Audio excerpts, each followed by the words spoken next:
ahead and remove the lug nuts and then remove the wheel. Our particular wheel has custom lug nuts, so we're going to use our locking tool to remove these here.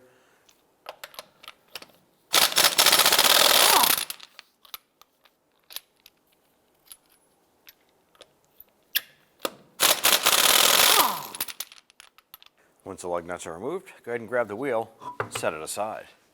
Using a 22mm wrench and a 13mm wrench, we're going to use the 13 to hold the inner tie rod. Use the 22mm to go ahead and loosen our jam nut right here.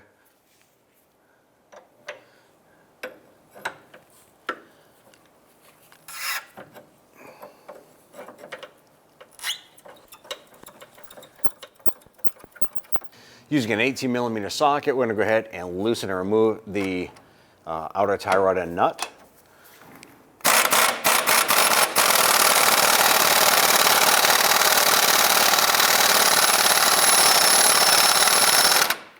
We're now going to use a hammer and strike the knuckle itself to pop that ball joint out.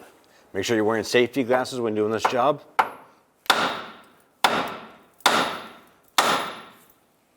Now what we're going to do is unthread the outer tie rod from the inner tie rod. You want to count the complete revolutions, how many it takes to come off of the inner tie rod, so when we install the new one, we can install it the same amount of revolutions.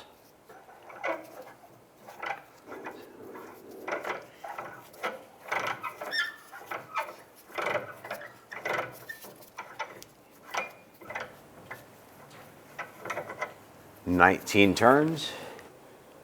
Install your outer tie rod, counting the same revolutions on as it did to take off, which was 19.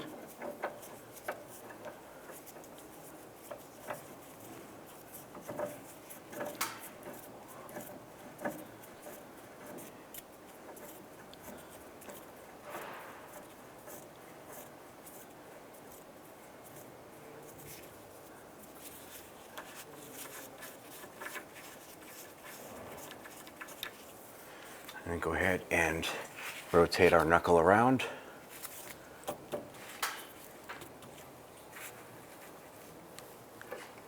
Get that installed.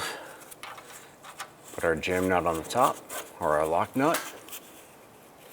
Let's go ahead and snug that down.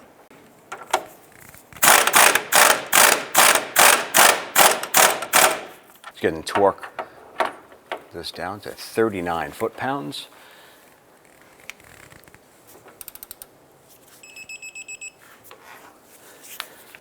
Let's go ahead and tighten down our jam nut.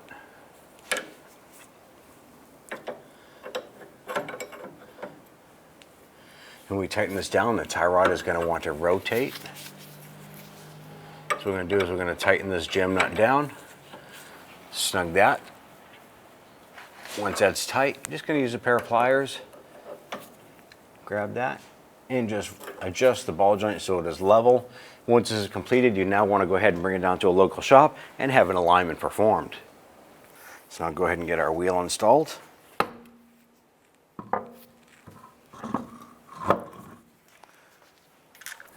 We'll go ahead and get our lug nuts started by hand.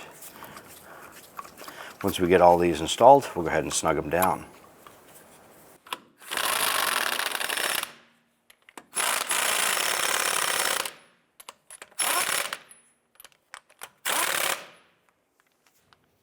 Just go ahead and torque the lug nuts down to 100 foot-pounds.